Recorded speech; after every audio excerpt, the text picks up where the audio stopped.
This morning I got up at 5 to do some touch-up to my talk, the PowerPoint, and found that my computer wouldn't turn on. It was a blank. So I was in fervent prayer that somehow the computer would turn on. So I pressed 10 seconds, and the switch, pressed 10 seconds, and it turned off. I did that so many times. Finally, it turned on, and then it said, it needs a repair. It might take an hour. Oh, dear. So I sat there reading the quarterly, and before an hour was up, it repaired and turned on. So thank the Lord that He made my computer work. The subject today is God's protection over His people. And as you read the responsive reading, you can see that God indeed wants good for His people.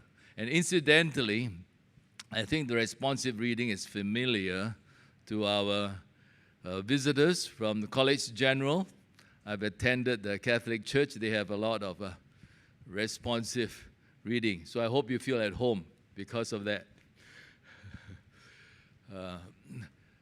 God's protection is over His people, but the question is, who are His people? Sometimes we think that we are His people and not others. In Jeremiah 32:17, it says, sovereign Lord, you have made the heavens and the earth by your great power and outstretched arm. Nothing is too hard for you. So we expect that if God is working for His people, He can do anything for us that we want. This is of Kathmandu, before the earthquake, and in the same scene after the earthquake. Many buildings were destroyed. My wife and I were privileged to go to that place in Kathmandu a few years ago. About 8,000 people died at this earthquake. Now, Kinabalu had an earthquake yesterday, and I heard that maybe 4 have died, supposedly. Maybe there's more coming.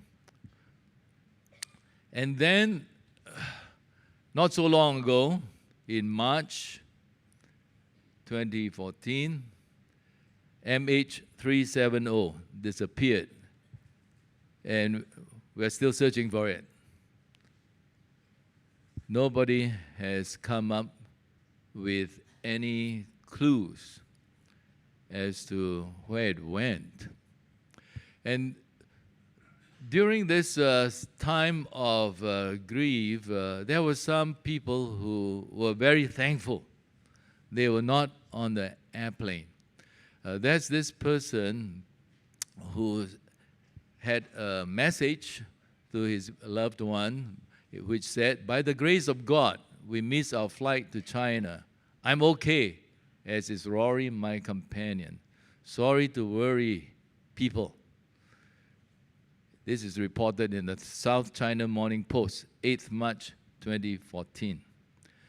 Is this person God's people? That's why he was saved.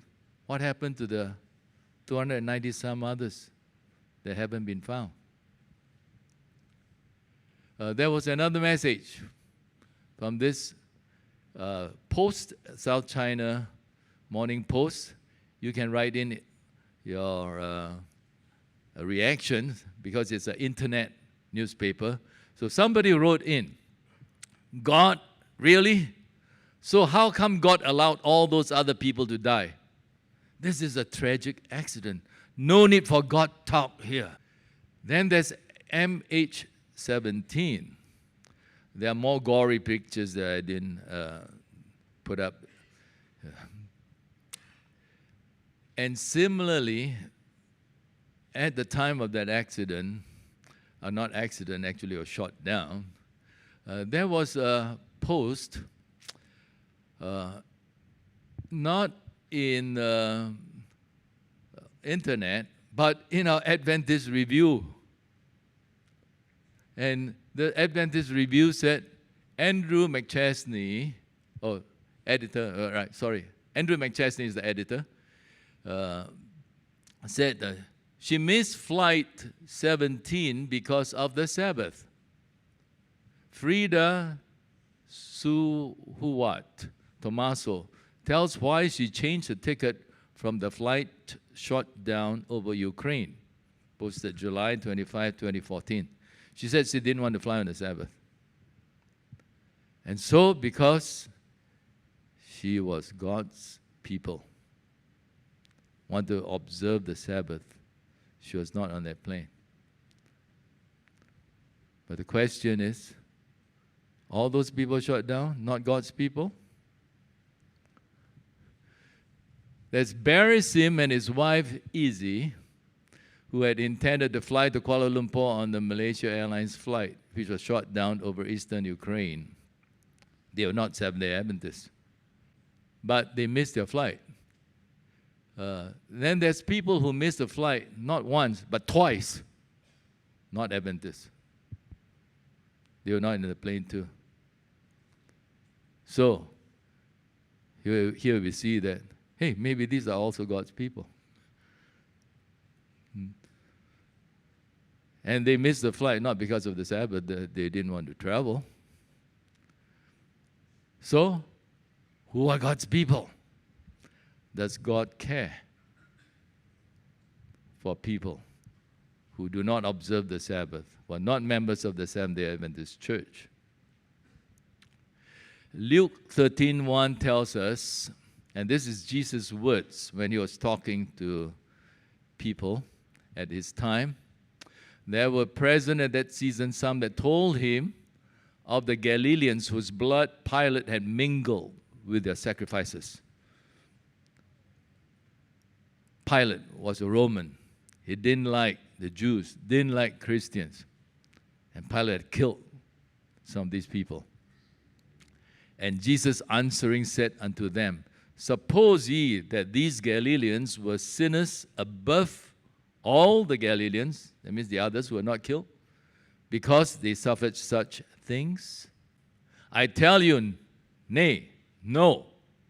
But except ye repent, ye shall all likewise perish. Of those 18, now here Christ mentions another incident, another tragedy. Of those 18 upon whom the tower in Siloam fell and slew them, think ye that they were sinners above all men that dwelt in Jerusalem? And this is called a rhetorical question. That means the answer is already obvious. The answer is no. Just like the first incident, Jesus said, no. Pilate didn't kill these people didn't get killed by Pilate because they were worse sinners. And again, these 18, whom the tower fell down, killed them, they were not sinners than all the rest in Jerusalem. So tragedies happen to all people. So here's a rhetorical question. Do bad things happen to good people? Yes, it does. Not all the bad things that happen to bad people miss the good people. Bad things happen to good people as well as bad people. Job was one of those good ones. If you look at the first chapter of the book of Job, he was a man with unblemished character. He was a real good person. And yet, he suffered all kinds of evil because Satan was allowed to practice his evil on Job and his family. Another incident where many good people were killed was in Rwanda in April 1994. I won't go through all the reasons and the politics that caused this genocide, where Hutus killed Tutsis and some other Hutus that were prominent and moderate, who would not take up arms against the Tutsis. In just 100 days of killing in Rwanda, 800,000 were dead. Faster than you can imagine when the Nazis killed the Jews. Just in 100 days. And unfortunately, or fortunately, in this case I think it's unfortunate, in Rwanda, it is one of the most Christian nations. There are 5,600,000 people in Rwanda. 90% of the population profess to be Christians. And it is a country where they are the most Seventh-day Adventists. Because 10% of the population is Seventh-day Adventists. Over 500,000 people there. So this 800,000 that were killed included a lot of Seventh-day Adventists. In fact, there are many Tutsi Seventh-day Adventists who were targeted by the Hutus. And there was an incident on a Sabbath day, no less. A Sabbath day, they came to the mission compound seeking protection. About 3,000 of them were packed into the church. And the Hutu militia came and killed by the knife, by machete. Most of them. Just one or two people escaped to tell the story. So here they were, 3,000 trying to escape death on a Sabbath day in church. And most of them were killed. Where was God's protection? Were these God's people? You know, this question can be taken more personally. Well, it's things happening in Africa and other places of the world. They don't touch our lives as closely as if it is within our own family. My mother suffered cancer of the liver. I was in the U.S. at that time, so my brothers and sisters said, "You better come back. She might not last long." So I came back from the U.S. and went to Singapore, where she was in my sister's house. During that time, Pastor Punchek Yat, other people came to visit and prayed. And yet, she died. She was about 83 years old. So, why did my mother die? She was a Seventh-day Adventist, went to church every week. Pastor Punchek Yat came and prayed for her. Other people prayed. The church prayed. I prayed. Yet, she died. Well, I will tell you the reason and let you maybe guess at the reason. Tell you the reason, yet you got to guess at the reason. It is for the same reason why Abraham, Isaac, Jacob, Elisha, Apostle John, Paul, etc., they all died. What's the reason? Let you think for a little bit. It's the same reason. Okay? Today, we do not live in a theocracy. A theocracy is a government that is controlled by God.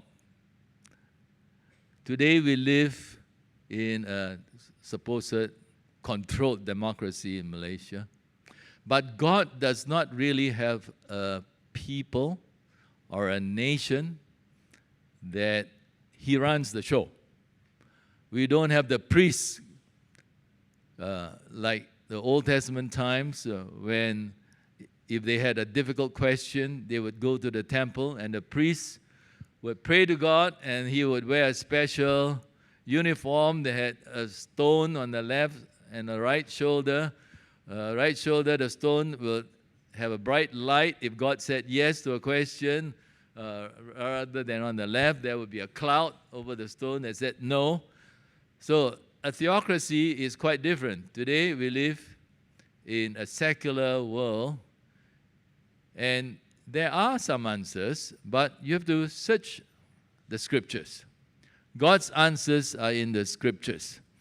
And everybody is in God's kingdom of grace today. Not one person is outside of God's kingdom of grace. All the citizens in all country can, I should say, accept to be a citizen in God's kingdom of grace. Not all want to be, but it is available to every single person.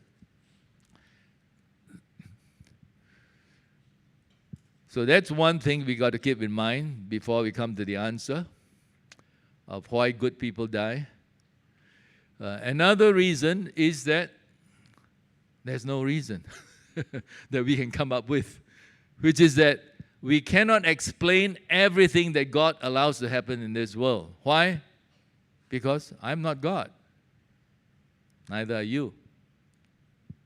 Isaiah 55, 8-9 says, "For my thoughts are not your thoughts, nor are your ways my ways, declares the Lord. For just as the heavens are higher than the earth, so are my ways higher than yours, and my thoughts than your thoughts." So, how can we ever know everything? Only God does. So there are some things that God allows on this earth that I have no reason. I can't understand. But I know that I'm still a member of God's kingdom of grace, and that still His promises to help me by His right hand, by His power, they are still there. I still believe that He knew my mother was dying of liver cancer and allowed her death. In fact, this is something we also know in Romans 8, chapter 8, verse 22 and 23, that the whole creation, all our earth, is groaning as in the pains of childbirth. Not only so, in verse 23, but we ourselves, who have the first fruits of the Spirit, groan inwardly as we wait eagerly for our adoption to sonship, the redemption of our bodies. For in this hope we were saved. So here's Paul saying, yeah, the world we live in is not a good world. It's been spoiled by sin. It's been groaning since early on, after Adam and Eve were created and sinned. The world has been groaning from sin. And our own bodies, we are groaning. Maybe the younger people, like Jiwan, hasn't had any pains yet when he wakes up in the mornings. But some of us older folks, we know what it means to be groaning. June just fell down a couple of days ago, and I'm thinking that she still must have a few groans when she walks around. Well, this world has a lot of difficult things going on. That's not God's will, but He allows it to happen because sin has come into the world. The only reaction that we can have, I believe, the only answer to the question, why does God allow bad things to happen to good people, is that He wants our faith in Him to hold up in times of good as well as in times of bad. And for this, we have examples in the Bible. If you look at Hebrews chapter 11, verses 17 to 19, you will see that Abraham was asked of God to offer his son as a sacrifice. That is the worst thing in the world for a person to do. And to have God tell you to do it, it's just unthinkable. It's so out of character of the God of love. Why would God ask me to murder my own son? Yeah, totally out of character of God. But here is Abraham, who went ahead to obey God. Now we know the end of the story. Isaac was not killed because God provided another sacrifice, which was a ram, a male goat, or a male sheep. But Abraham went ahead and did it, was going to do it, because he had such faith that he believed if his son died, that God could raise him from the dead. Why? Because God had promised that his offspring would come through Isaac, the promised son. So how is a dead Isaac going to fulfill God's promise? The only way is the dead Isaac must live again. So he had faith that if God told him to kill Isaac, God would raise Isaac to life again. And this is told to us in Hebrews chapter 11, verse 19. Abraham was certain that God could raise the dead. And figuratively speaking, he did get Isaac back in this way. I go back to my mom. If she was really someone that can qualify as one of the members of God's family when Christ comes again, I'm sure she'll be there. Even though she's dead, she will live again. The resurrection will take place. So all is not lost just because mortality has met its fate on this planet Earth. Faith tells me God will not leave my mother or anybody dead. He will resurrect them. The strong faith of Abraham is recorded also in Romans chapter 4. This is talking about how Abraham was 100 years old already and still had no child. Sarah was about 75, I believe. And he did not doubt God's promise. He did not have lack of faith. Instead, his faith became stronger and gave glory to God, being absolutely convinced that God would do what he had promised. This is why it was credited to him as righteousness. So you see, Abraham's faith had been honed, had been strengthened through the years. We know earlier on Abraham had faith, but his faith was wavering. In the face of danger to his own life, when he was in Egypt, he offered his wife like a sacrifice to Pharaoh. He told his wife, don't tell anybody you are my wife. Just tell them you're my sister. Because you're so beautiful, if you say you're my wife, people will kill me to take you as their wife. So just tell me, tell people you're my sister. See, what kind of a faith is that? And he was actually on a faith journey from Mesopotamia. He was traveling to Canaan. He was on a faith journey.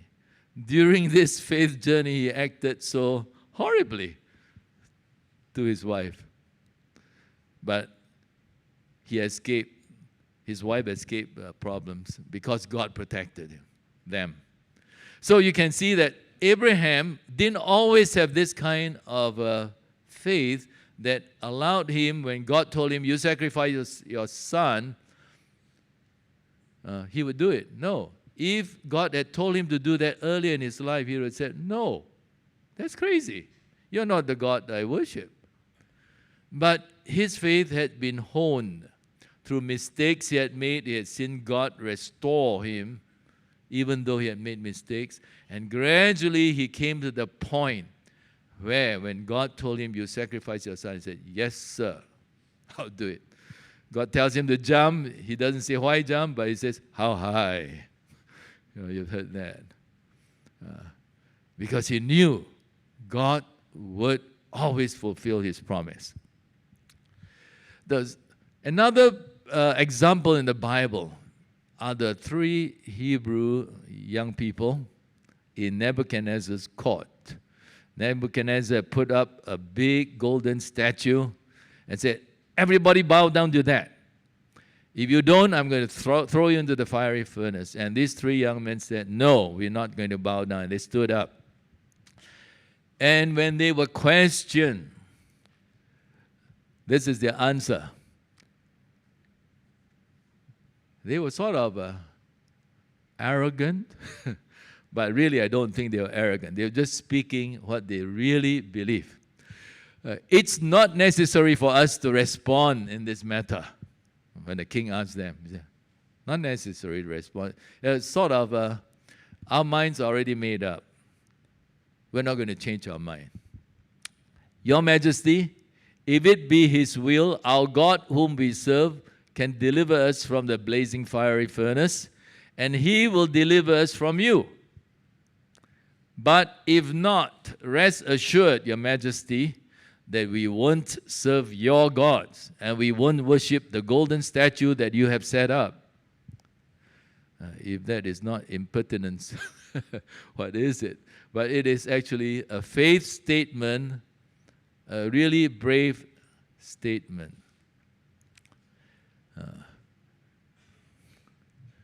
And indeed, they were not burned. But they said, even if we are burned to death, we will not change our minds. So do good people get burned? These 3 did not. But you will see that in Hebrews 11, many people got, quotes, burned. If you look at this faith chapter in Hebrews, which I'm not displaying on the screen, many were burned, many were sawn in two. They were killed for their belief. Many good people were killed. But if you look towards the end of the chapter 11 of Hebrews, it said, this died not having received their reward. Why? Because they are waiting for the second coming of Christ, when they and all the rest of the good people will share in the rewards.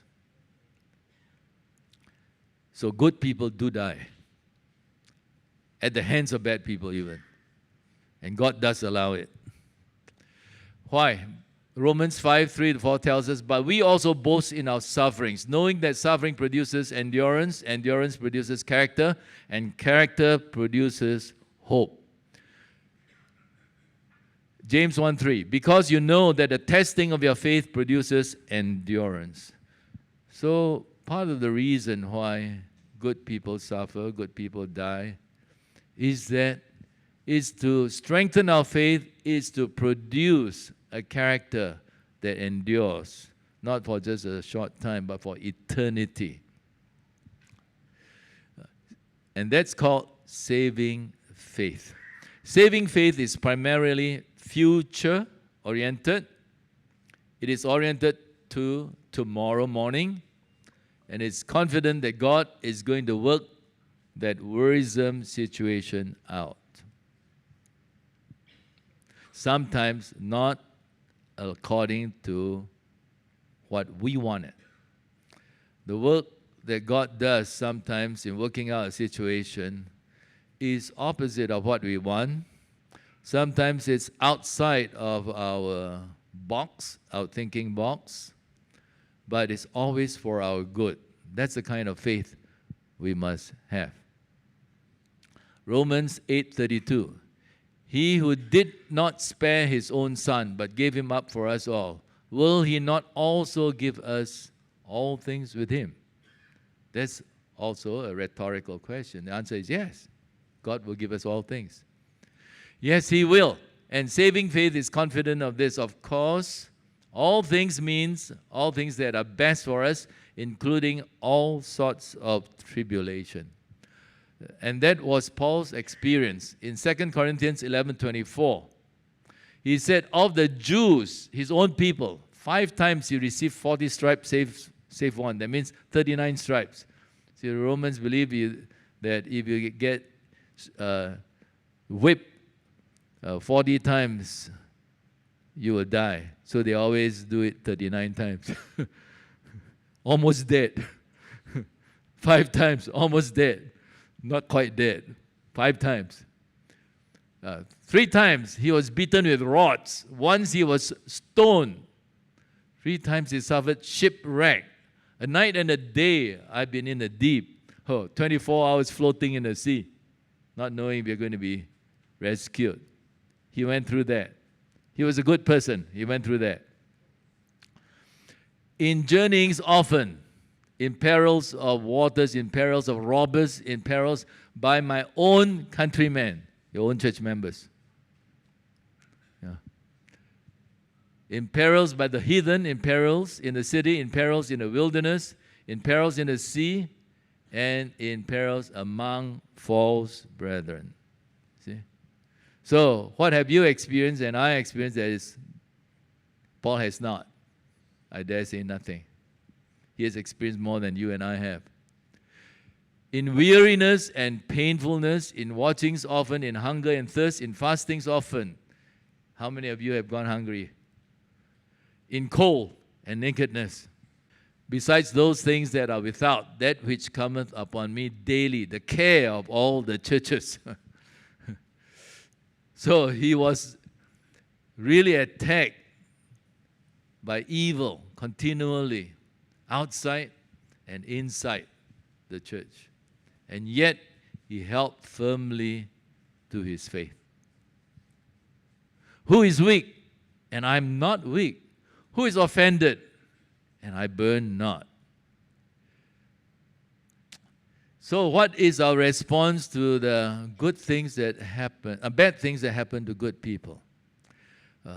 I want to take Christ's words, which was actually highlighted by Pastor Martin during our Sabbath school class.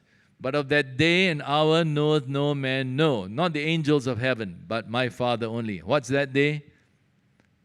The coming of Jesus Christ, the renewal of this world, the passing of this old world that is groaning and bringing in of a better world. But nobody knows. So, why is it that God wants it to be that way? So that we can properly be prepared every day. Because we do not know when our lives are going to be snuffed out. So we go back to Luke 13, when Christ told his disciples about how the Galileans were killed by Pilate, and how the Tower of Siloam crashed and killed 18 people. He ended up by telling them, I tell you, nay, but except ye repent, ye shall all likewise perish.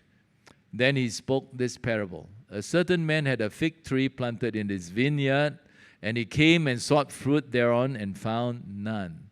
Then said he unto the dresser of his vineyard, Behold, these 3 years I come seeking fruit on this fig tree, and find none. Cut it down. Why cumbereth it the ground? And he answering, this the gardener, saying, Lord, let it alone this year also. One last chance. Till I shall dig about it and dung it. Put dung on it. And if it bear fruit, well. And if not, then after that thou shalt cut it down. Okay. So that's what God is waiting for. God is waiting for us to get ready, to bear fruit. And these events that happen around us are telling us it's time to get ready. It's time to build up your faith. Do not get so upset because of suffering, because of tribulation. They are calls to strengthen you so that you can be ready for the second coming of Christ. So Paul says in 2 Corinthians 12:10, therefore I'm well content with weaknesses, with insults, with distresses, with persecutions, with difficulties, for Christ's sake. For when I am weak, then I am strong. So I hope that each one of us today will not dwell on the facts of evil, but will learn from them that now is the time to be strong in the Lord, to be like Abraham, like the 3 Hebrew boys in the time of Nebuchadnezzar, to be like Paul, who suffered more than any one of us for the Lord, because there is going to be the second coming of Christ, and we must be ready for it.